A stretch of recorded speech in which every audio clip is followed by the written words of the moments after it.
아, 드디어 김태효가 등장했습니다.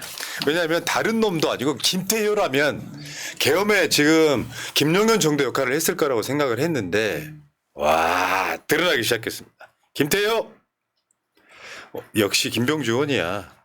지금 김병주 의원에 의하면 김태효가 북파 공작 부대를 방문했었다는 거예요. 근데 문제는 그때가 언제냐면 2023년 6월이에요. 그러니까 지금 최근에 나오고 있는 정보들이 그런 거죠.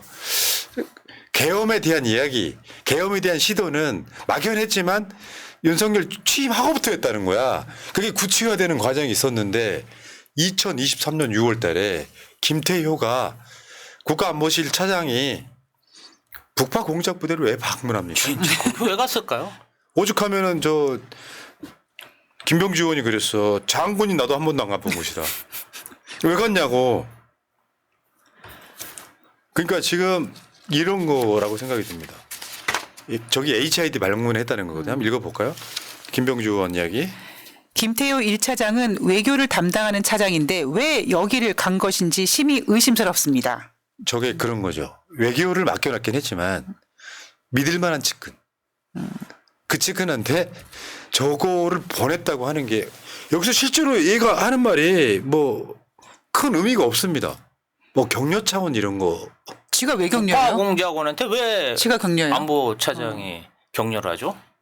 그러니까 김태효도 저는 좀 구속 대상이라고 일단은 봐요. 물론 전모가 밝혀져야 되겠지만 2023년 6월부터 사실상 북파 아니 여기 불법 계엄 시도가 했던 걸로 보입니다. 왜냐하면 지금 현재 이 불법 계엄령의 핵심이 그거기 때문에 그래요. 핵심이. 그리고 우리가 이 12.3 이 계엄 전에 뭐 명태균 건도 있었지만 사실 윤석열의 어떤 친일 외교 구룡 예고 있지 않았습니까? 거기에 선도 주자였던 게 바로 김태효였고 그래서 저는 이 계엄과 연관돼서 혹시 또 일본의 자위대를 끌어들이는 이 모든 것까지 계획했던 게 아닌가 큰 그림을 그렸던 게 아닌가 그런 의심도 하게 되더라고요. 오 자위대 일리 있어요. 야 북파 공작원 훈련장을 찾아가 훈련을 참관했다. 왜? 외교를 담당하는 국가안보실 1차장이 여기에는 분명히 내막이 밝혀질 거라고 보는데 일단 던졌어요. 김태효는 펄쩍 뛰죠. 그러니까 이 계엄령 국면이 한 달이 넘었는데 김태효는 뭐 했을까? 굉장히 많은 사람들이 의심을 했거든요. 그때 김태호가 계엄 당시 기자들과 밥을 먹었다, 뭐 술을 먹었는지 밥을 먹었는지 모르겠습니다. 그런 알리바이를 만들었습니다. 그래서 맨 처음에 계엄이 딱 발생된 다음에 일어난 다음에 우리는 군인들 위주로 그러다 보니까 이제 노상호까지 가게 됐는데 실질적으로 윤석열 측근들 참모들을 잘 봐야 되는데 예전에 김태호가 그런 얘기했잖아요. 아 대통령은 유나이트라는 거 잘 모르실 겁니다. 그 정도로 윤석열의 위치를 뭔가 하대하는 듯한 김태호가 이번에 12.3 계엄에 적극적으로 참여하지 않았다 그렇게 생각하지 않습니다. 저는. 그러니까 또 이것도 있어요. 수도방위 사령부 비원 벙커 다음에 충청권의 벙커 시설 이런 것들이 지금 사전 점검이 이루어졌다고 하는 거면 이런 건 비밀리하잖아요. 윤석열이가 믿는 여러 가지 사람 중에 김용현은 경호처장이었기 때문에 이 축이 되게 잘 맞았을 거고 김용현이를 국방부 장관으로 보낼 때 처음에 신원식한테 그 비슷한 뉘앙스를 줬을 때 반대했다는 거잖아요.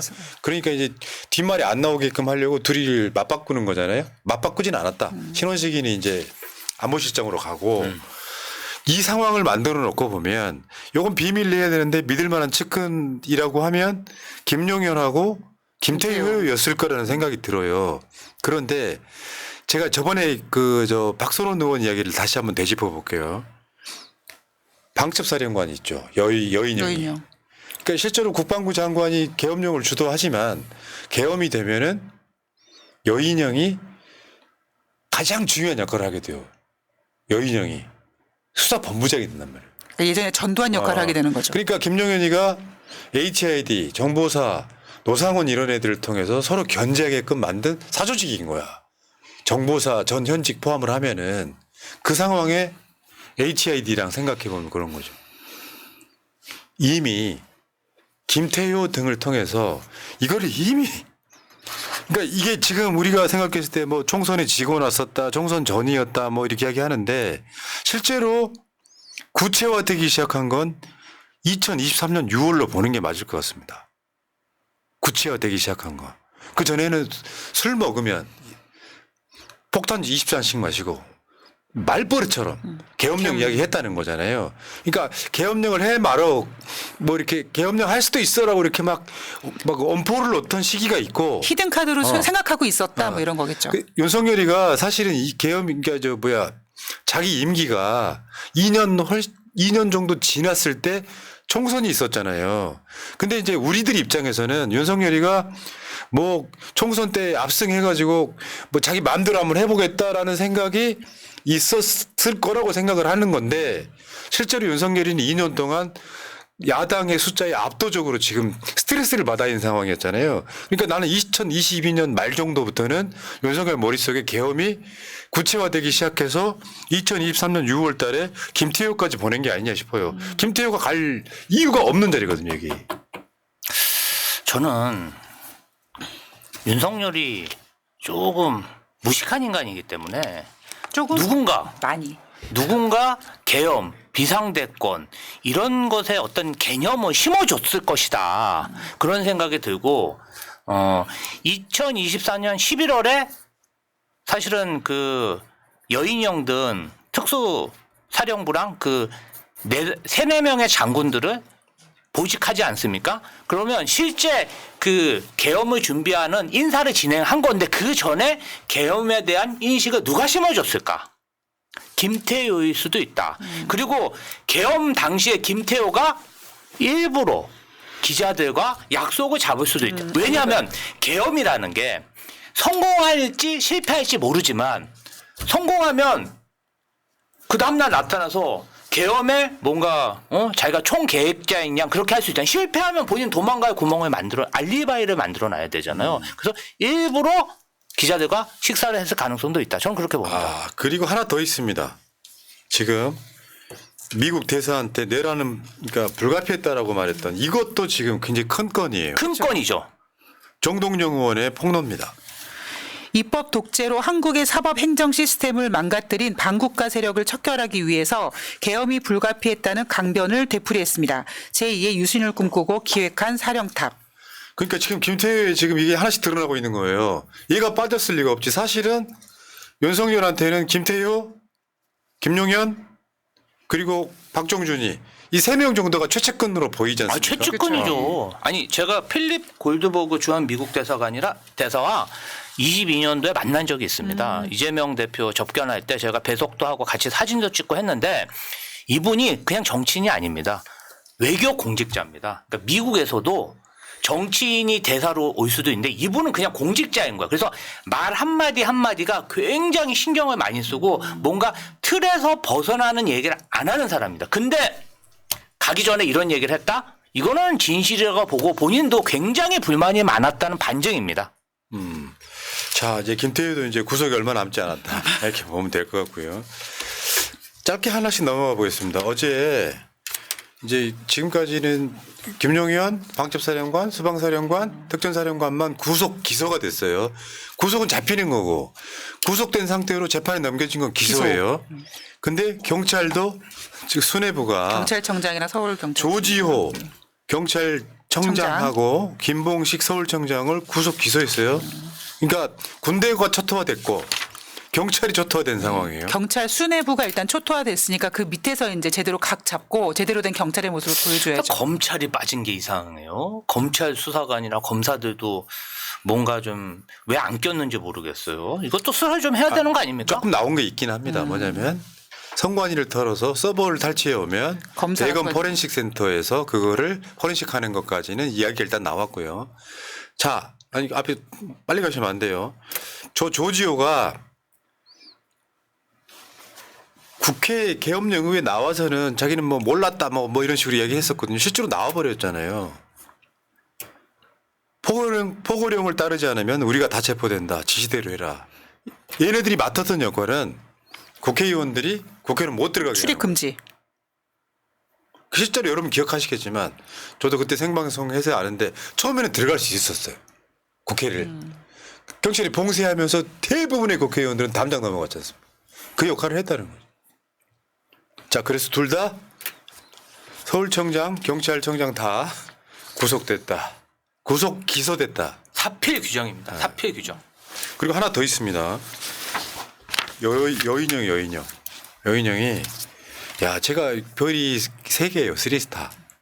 근데 합참의장 별 4개. 한미연합 부사령관 저게 별 4개인데 김병주 의원이 했던 자리예요. 대장이잖아요. 대장. 지작사령관 저것도 별 4개고 대장. 해군 참모총 별 4개인데 이 사람들을 싹 바꿔야 된다라고 메모를 했더라. 여인영이가. 별 별 3개인데 3개짜리가. 자기 위에 있는 사람들을 싹 바꿔야 되는 그런 거 어떤 권한이랄까 건의를 했다고 할 정도면 쟤는 진짜 아우. 이게 그러니까 블랙펄 이종호 해병대 최상병 사건하고 비슷한 건이에요. 정말 권한 없는 자가 마구잡이로 저런 의견을 내면서 저러면서 윤석열한테 절대 충성하는 거죠. 내가 인사상 저런 진짜 권한을 다 행사하고 이러니까 우리나라 군은 어떻게 되겠습니까? 별 3개가 별 4개짜리 인사는. 아이고. 그런 것이 시스템이 무너졌다는 거거든요. 윤석열이랑 가까우면은 뭐 씨발 소희가 군인사도 할 수 있겠네. 윤석열이랑 가까우면 이지랄 하고 있는데. 김건희가 실제로 인사 다 한 거 아닙니까? 자, 근데 이런 보도도 하나 있었어요. 여인영 방첩사령관, 이진우 수방사령관, 곽종근 특전사령관 검찰 조사에서 눈물을 흘렸다. 이게 언론 플레이가 아니라고 전 봐요. 실제로 인생 망쳤잖아요. 헛된 꿈꾸다가. 사실 저런 애들이 계엄에 성공했으면 여당 대표하고 그럽니다. 나중에 한번 보세요. 여당 대표하고 그런 자리에 군대만 있을 거 아니잖아요.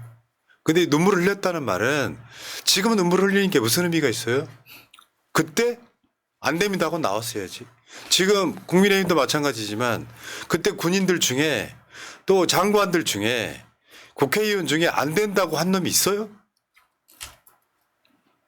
지금은 눈물 흘리면 뭐합니까? 문제는 자기 말 따랐던 부하들은 싹 구속 기소가 됐는데 윤석열이 이 새끼만 관저에서 지금 숨어가지고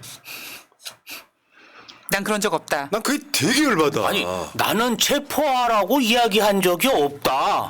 너무 당당하게 이야기하고 있지 않습니까? 그럼 조사를 받아야지. 대질신문을 하고.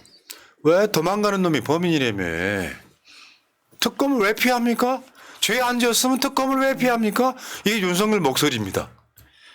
입만 열면 거짓말을 그러니까 하니까. 어쩌면 여인영과 이진우, 곽종근 같은 경우에는 군인의 삶을 살았잖아요. 명령에 복종하는 인생을 살다 보니까 아마 계엄령 실패한 다음에 윤석열이가 내가 잘못했다라는 걸 어느 정도 인정할 줄 알았는데 그러지 않고 내가 언제 체포하라고 그랬냐라고 발을 쏙 빼니까 거기에 대한 배신감에 전 눈물을 흘리지 않았을까라고 생각합니다. 여러 가지 감정이 있었겠지만. 뭐 여러 가지가 있겠죠. 근데 생각 한번 해봐요. 대통령의 청해를 받던 신임을 받던 별 3개짜리들이야 다 저 사람들이. 근데 어느 날 갑자기 이 추운 겨울에 구속 기소돼가지고 깜빵에 있잖아요. 물론 악의 눈물도 있죠. 왜 그러냐면 검찰이 조사를 받잖아요. 제일 중요하게 보는 게 뭐예요? 반성이거든. 근데 뭐 여인영이나 이런 내란 공범들 나와서 국회의원들 상대로 이렇게 막 눈으로 레이저 쏘고 이런 모습을 보면은요, 우리가 이들의 눈물에 약간 마음이 흔들리면 안 된다는 게 만약에 계엄에 성공했다면 어땠을까라는 거를 항상 마음에 염두에 두고 이런 눈물에 저는 흔들리면 안 된다고 생각을 합니다. 김용현 공소장을 보면요, 이자들 정말 부하들을 엄청 압박했습니다. 이게 정말 실패한 게 정말 국민들이 그 앞에 가서 들어놓고 막 강렬하게 저항하니까 실패한 거죠. 성공할 가능성도 저는 매우 높았다고 봅니다. 어쨌건 윤석열은 정말 태어나지 말았어야 돼. 그렇죠. 윤석열의 출생이 가짜였습니다. 제가 봤을 땐 그래요. 뭐 이런 미친 자가 대한민국의 아직까지 대통령인 게 저는 제가 한 200번 말한 것 같은데 이런 내란이 실패했잖아요. 당당하게 나와서 셔 기판하면 오라를 받아야죠. 그리고 내 부하들은 좀 선처해 주면 좋겠다가 돼야죠. 지금 그 진실게임 하고 있는 거 아니야. 오염됐다. 그들의 진술이 오염됐다. 마치 김용현 이하 그 구속돼 있는 놈들이 마치 자기한테 뭔가 좀 잘못된 진술이라도 한 것처럼 저렇게 이야기하고 있지 않습니까? 저는 국민들이 연대 책임이라는 걸 좀 생각해 주셨으면 좋겠어요. 이런 자가 무소속으로 대통령 된 거 아니잖아요. 국민의힘 후보로서 대통령 된 거 아닙니까? 그래서 이번 참에 이자가 체포되면 그 이후로는 국민의힘의 여죄도 물어야 된다. 정답. 자, 어쨌건 김태효 수사하게끔 막 압박을 해야 될 것 그럼요. 같습니다. 지금 그게 다 나왔다고 하면은 김태효도 지금 공범일 거고요. 여기까지 하겠습니다.